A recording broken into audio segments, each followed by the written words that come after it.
একটি ছোট্ট গ্রামে রাহুল নামে একটি বাচ্চা ছেলে থাকতো। রাহুল খুব দুষ্টু ছিল, কিন্তু তার মনটা ছিল পরিষ্কার।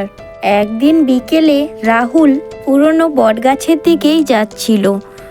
রাস্তায় তাকে সবাই মিলে বারণ করছিল ওই বটগাছের তলায় যেতে না, ওখানে নাকি ভূত থাকে। কিন্তু রাহুল এসব কথা বিশ্বাস করেনি। সে চলে যায় ওই বটগাছটির তলায়।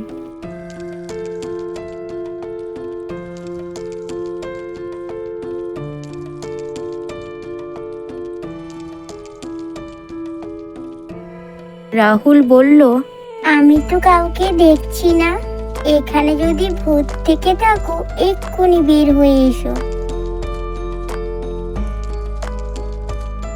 ঠান্ডা হাওয়া বইতে লাগলো। ধীরে ধীরে তার সামনে কেউ যেন একটা এসে দাঁড়ালো। রাহুল একটু ভয় পেলেও সাহস করে জিজ্ঞাসা করলো, তুমি কে? তুমি এখানে কি করছো? ওই ছায়াটি মৃদু গলায় বলে উঠল, আমি এই গাছের ভূত, তুমি ভয় পেও না, আমি তোমার কিছুই করব না।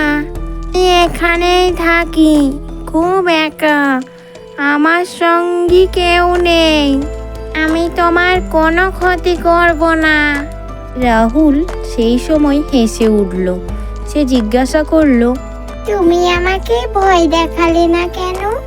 তুমি তো গ্রামের সবাইকে ভয় দেখাও, সবাই ভয় করে এই বট গাছের দিকে কেউ আসে না, তুমি কেন আমাকে ভয় দেখালে না? ভূতটা বলে উঠল, ভূত খারাপ হয় না, আমিও একটাই মানুষ ছিলাম, আজ মরে আমি ভূত হয়ে গেছি, কিন্তু আমার মন এতটাও দুষ্টু বুদ্ধি নয় যে আমি মানুষকে ভয় দেখাবো।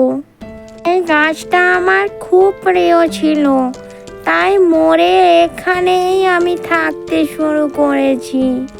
রাহুল একটু ভয় কাটিয়ে তাকে বলে উঠল, তুমি একা থাকো, তোমার কি কষ্ট হয় না?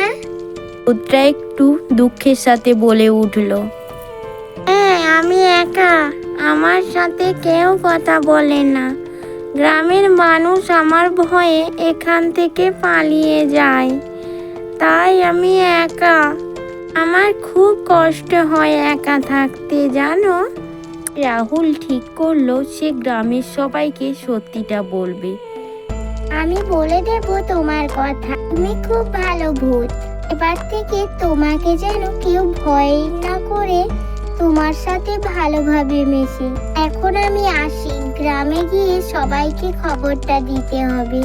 ঠিক আছে, তুমি যাও, তুমি খুব ভালো ছেলে রাহুল। এরপর রাহুল গ্রামের দিকে চলে গেল। গ্রামে গিয়ে সে সবাইকে সবকিছু খুলে বলল। তারপর থেকে গ্রামের সব বাচ্চারা ওখানেই খেলা করত, ওদের সাথে ভূতটিও খেলা করত। যাদের কখনো ভয় দেখানো উচিত না, ওদের সব কিছু দিকে সাহস দেখানো উচিত। রাহুল সাহসী ছিল বলেই গ্রামের এই সমস্যার সমাধান করে দিল। আমাদের ভিডিওটি যদি ভালো লেগে থাকে লাইক করে চ্যানেলটিকে সাবস্ক্রাইব করে দিন, আরো মজাদার ভিডিওটি দেখার জন্য কমেন্ট করে দিন।